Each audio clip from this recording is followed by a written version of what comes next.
Ramzan special shear kurma ఎంత బాగా వచ్చిందంటే టేస్ట్ అస్సలు ఎక్స్పెక్ట్ చేయలేదు. క్రీమీ టెక్స్చర్తో అద్దిరిపోయింది అనమాట.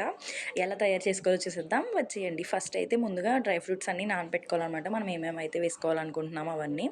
తర్వాత అవన్నీ బాగా కట్ చేసుకొని ప్యాన్ పెట్టుకొని గీ వేసుకొని మొత్తం అన్నీ బాగా ఫ్రై చేసుకోవాలన్నమాట. అన్నీ బాగా ఫ్రై అయిపోయాక దీన్ని సేవియా అంటారనమాట. ఇది మనకి బయట దొరుకుతుంది.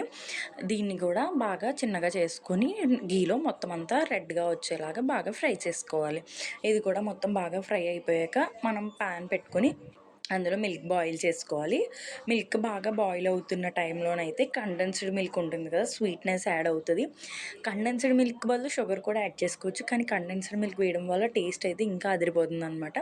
సో మిల్క్ బాయిల్ అవుతున్నప్పుడు కండెన్స్డ్ మిల్క్ మన క్వాంటిటీకి తగ్గట్టు కండెన్స్డ్ మిల్క్ కూడా యాడ్ చేసుకుని బాగా దగ్గరికి చిక్కబడే వరకు బాగా కలుపుతూ ఉండాలి.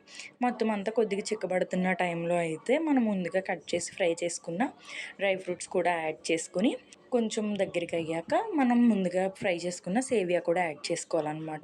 మొత్తం అంతా బాగా దగ్గరగా అయ్యేలా కలుపుకుంటూ అందులోనే ఫ్లేవర్ కోసం 2 ఇలాచీ అయితే దంచుకొని వేసుకోవాలి. బాగా పలుచగా ఉన్నప్పుడే మనం దించేసుకోవాలి, లేదంటే తర్వాత గట్టిగా అయిపోతుంది అనమాట. చల్లారాక ఫ్రీజర్లో పెట్టుకొని తింటే నెక్స్ట్ లెవెల్ టేస్ట్ అనమాట, అదిరిపోయింది. మీరు కూడా ఈ రెసిపీ ట్రై చేయాలనుకుంటే ఖచ్చితంగా ట్రై చేసి ఎలా వచ్చిందనేది కామెంట్ అయితే చేయండి. ఎలాగో వీడియో ఇంతవరకు చూసారు కదా, లైక్ ఫాలో సబ్స్క్రైబ్ చేసుకొని వెళ్ళండి.